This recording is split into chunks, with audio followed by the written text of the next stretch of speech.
소주 한 잔을 풀어내는 음식과 여행 이야기. 물론 해가 있을 때는 술을 마시지 않습니다. 저는 오일장이 없습니다. 대신 남대천변에서 매일 새벽장이 섭니다. 누구나 살 수 있지만 누구나 판매할 수 없는 곳이죠. 허가를 받은 사람만 판매할 수 있습니다. 구성은 채소가 대부분. 어물전도 있지만 주민지랑이나 중앙시장이 가까운 탓에 어물젓은 구색 정도만 있습니다. 봄의 중간 4월이기에 나물이 대세 중에 대세죠. 그 중에서 대세가 바로 두릅. 두릅을 보통 산나물의 제왕이라고 합니다만 산이 뒷산 정도의 수준이겠죠. 나물을 굳이 순서를 정하자면 오순, 오가피, 엄나무순, 나머지는 기타 등등이죠. 오순은 달고마 맛이 납니다. 그렇다고 해서 아주 달달한 것은 아니죠. 쌉쌀한 맛은 다른 나물보다 좀 덜하지만 여린 단맛이 있습니다. 오가피, 엄나무 순서로 쌉쌀한 맛이 약해집니다. 두릅이 그 중에서 가장 약하죠. 오가피와 엄나무는 똑같이 두릅과의 식물로 인삼도 같은 두릅과입니다. 다만 인삼은 초본이고 목본인 엄나무와 오가피와 다른 모양새입니다. 새벽 시장의 장점은 빠르게 시장을 본다는 점.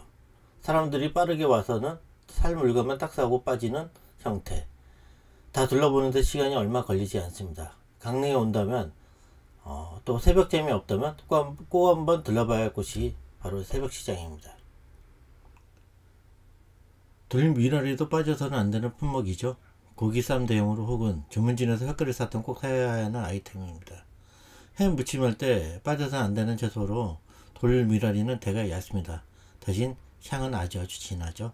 저게 한 봉지에 2,000원이었습니다. 철뚝 소머리국밥. 지나칠까 하다가 가봤는데요. 지나쳤으면 땅을 치고 후회했을 것. 소머리국밥 하나만 합니다. 보통 단일 메뉴만 하는 것 치고 맛없는 것이 없습니다.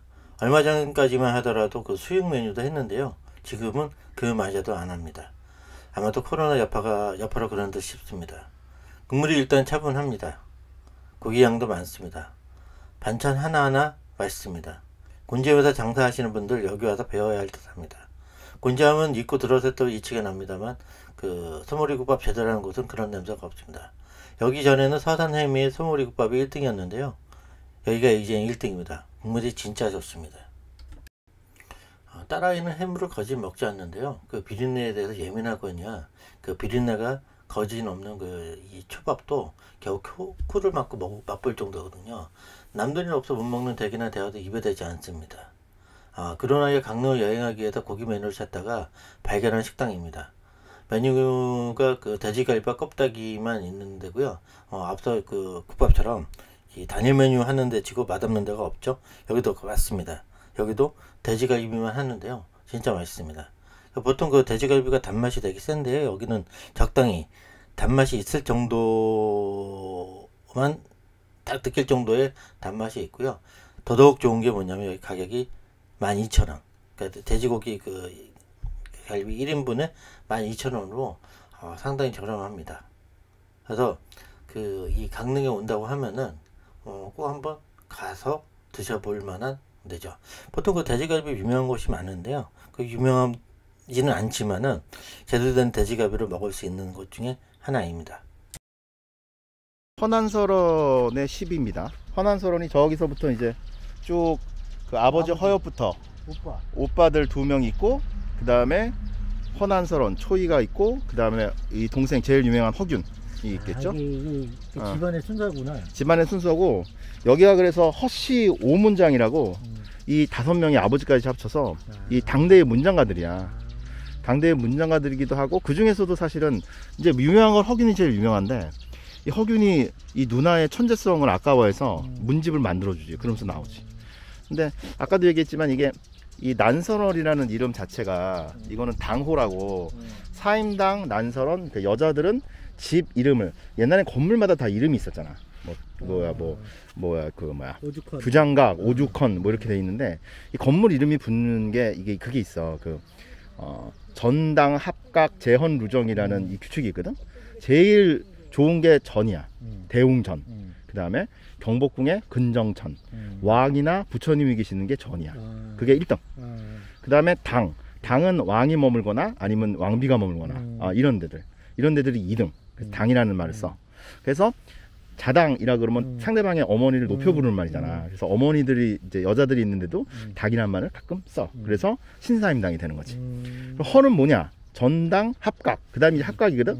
합각이라는 거는 이 전과 당의 부속 건물들을 얘기할 때가 많아. 그래서 뭐 주루합, 그다음에 무슨 규장각 이렇게 해가지고 이 궁궐에 있는 데들, 그래서 그런 건물들을 또 이게 격조가 높은 건물들이고, 보통 양반들이 건물을 집을 지으면은 그 헌재를 많이 붙여. 그래갖고 여기 난설원도 그 당호고, 그다음에 요즘도 무슨 뭐 소설가들이나 시인들이 작업실 내면은 무슨 재, 무슨 뭐 낙성재, 무슨 그다음 무슨 헌 이렇게 하는데, 재라는 거는 주로 책 읽으면서 이렇게 작업하고 뭐 이런 공간들을 얘기하고, 헌은 사실은 약간 넓은 데야. 맞네, 재니까 서재네. 서재고, 헌은 동헌 들어봤냐? 동헌? 동헌에서 쫙 해갖고 이제 이 방이 이제 딱 있고 말이야. 사또가 있고, 그런 데를 이제 헌이라고 부르고, 루정은 우리 좀 이따 이제 갈지 모르지만 누마루 2층으로 돼 있어가지고 경치 좋은 곳에 세우는 거를 루나 정이라고 불러. 무슨 그래갖고 경회로, 광활로 이렇게 경치 좋은데 2층으로 세우는 게 루나 정이라고 부르지. 하여튼 그래서 포석정 뭐 이렇게. 그렇지, 포석정 이렇게 해가지고 이제 8가지 이름을 가지고선 제일 뒤에 붙이면서 그 건물의 격이나 아니면 그 건물의 용도나 이런 것들을 표시하지. 하여튼 이름이 길다. 근데 이름이 되게 이쁘다. 야, 근데 이게 중요해. 사실은 이 우리나라 그 조선시대, 고려시대는 물론이고, 이름 여자의 본명이 남아있는 경우가 되게 드물거든. 신사임당 본명 모릅니다. 그리고 우리 잘 아는 명성황후 본명 심지어 몰라. 100년 됐는데. 그냥 다 왕후 민씨야. 그 다음에 신사임당은 신씨 이렇게 돼 있는데, 이 양반은 본명이 떡 남아있지. 허초이라는 본명이. 심지어는 본명뿐만 아니라 자도 있어. 자가 자 또 까먹었다. 병모인데 병평인가, 하여튼 뭐 자가 있는데, 이 자가 사실은 남자만 있고 여자는 거의 없거든. 왜냐하면 관례를 치르면서 자를 주는데 여자는 거의 안 준다고. 그지. 그래갖고 여기를 보면은 허난선원도 천지였지만, 이 아버지 허엽이, 저기 있는 허엽 아저씨, 허엽 아저씨가 허난선원을 되게 아끼고 그다음에 교육을 잘 시켜. 그래갖고 허난선원이랑 그 동생 허균이랑 같은 이 사람한테 가가지고 문장을 배우거든. 심지어는 이 허난선원이 8살 때 쓴 그 무슨 상냥문인지 뭔가 남아있어. 그 명문이라고 하는 근데 그런 이 것들이. 시가 아까 보면서 얘기한 거, 이게 중국식 발음을 해야지 이게 음이나 운이 익혀진다며.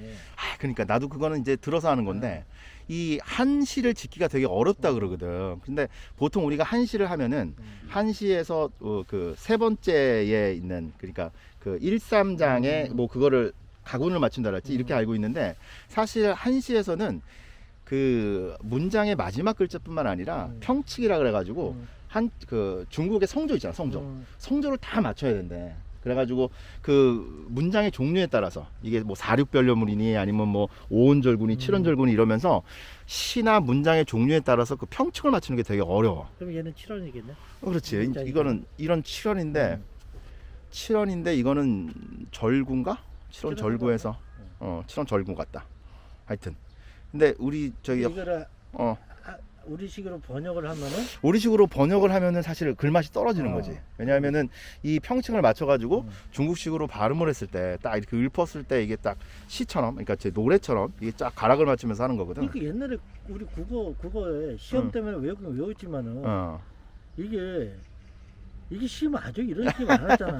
이게 뭔 얘기지? 그러니까 사실 이거를 우리말로 풀어놓으면 좀 그런데, 예를 들어서 이 정지상의 그 별린가? 정지상 아저씨의 또 이름이 생각이 안 나. 이게 지금 나왔다.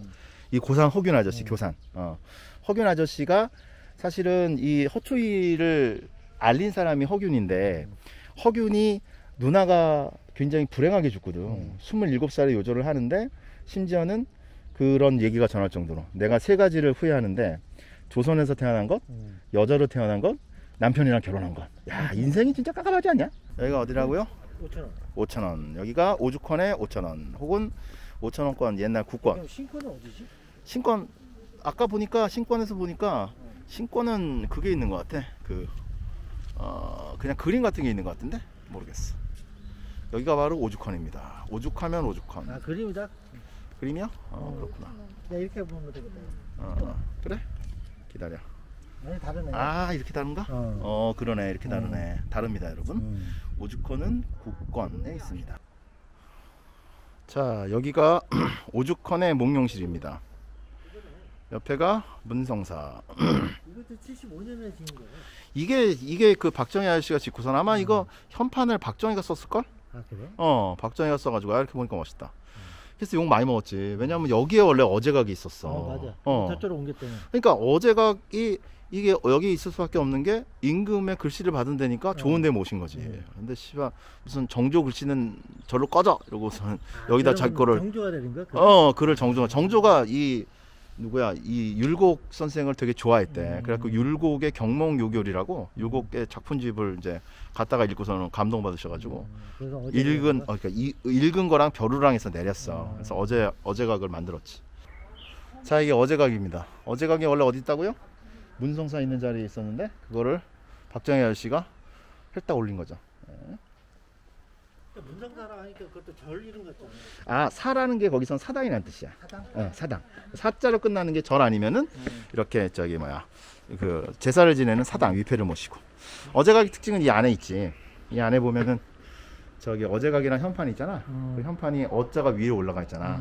항상 임금과 관련된 글자를 쓸 때는 한 끝발 높이 써. 아 저기 어자가 그래서 올라간 거야? 그래서 올라간 거야. 원래부터 올라간 거야. 정조도 그렇지. 끼깔나게 쓴다. 아니야 이거 정조가 쓴 글자가 아니고 요거는 딴 사람이 쓴 거고. 그래? 어제라는 게 자기가 쓰는 게 아니지. 어제가 아니고 이렇게 하고 어명으로 지었다 그래서 어제각이야. 왜냐면 정조가 여기서 그 이거를 책을 자기가 본 책을 보내면서 야 강윤께 봤어요 이렇게 보내면서 이 벼루를 사살을 했지. 그리고서는 어제각을 지어놓으라고 하문을 하셨지. 그럼 그때 당시에는 왕실에서 쓰는 거 아니야? 그렇지. 왕실에서 만들었겠지. 자기가 쓰던 거 보냈겠지. 그래가지고선 이거를 쫙 해갖고. 근데 어제각을 만들어도 되게 예쁘긴 한데 되게 그리고 품위 있게 만들게 했는데 되게 작게 만들었잖아. 그래가지고 그 오죽헌 옆에다가 딱 세웠을 때 되게 어울리게.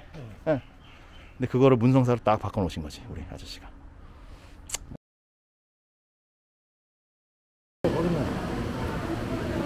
이 주인장이 안 나왔나 보다. 이게 칼조개예요? 네, 여기 가지고. 야 동해만 나는 거야 칼조개는? 진짜 맛있어요. 이게 회로 드셨어요. 칼조개. 그냥 저기 봐, 그 2kg 주세요. 아 2kg? 그러면 동해만 나는 조개가 있고 동해랑 서해랑 조개 좀 다르다 그랬지? 좀 달라. 이거 회로 잡수면 되는 거예요? 네. 그거 더 좋다. 저거 1kg만 따로 담아주시겠어요? 사장님? 예. 1kg만 저건 따로 담아서 먹자. 이거는 뭐라고? 비단조개? 째복? 비단조개 째복. 여기서 째복이라고 하네. 여기선 째복이라고 그러고 비단조개. 서해안으로 치면은 바지락 비슷한 거야. 근데 얘가 국물이 어.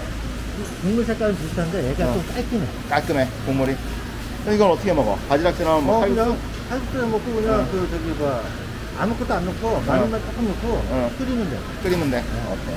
그러면은 진짜 국물 끝내준다. 국물 끝내줘요. 좋았어.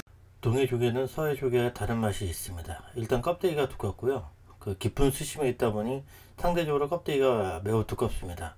살이 탱글탱글하고요. 그 바다를 닮아서 국물이 매우 깔끔합니다. 칼조개, 떡조개, 민들조개 그리고 명조조개가 나고요. 앞으로 한 8월까지는 동해에서 가장 맛있는 거는 조개가 아닐까 합니다.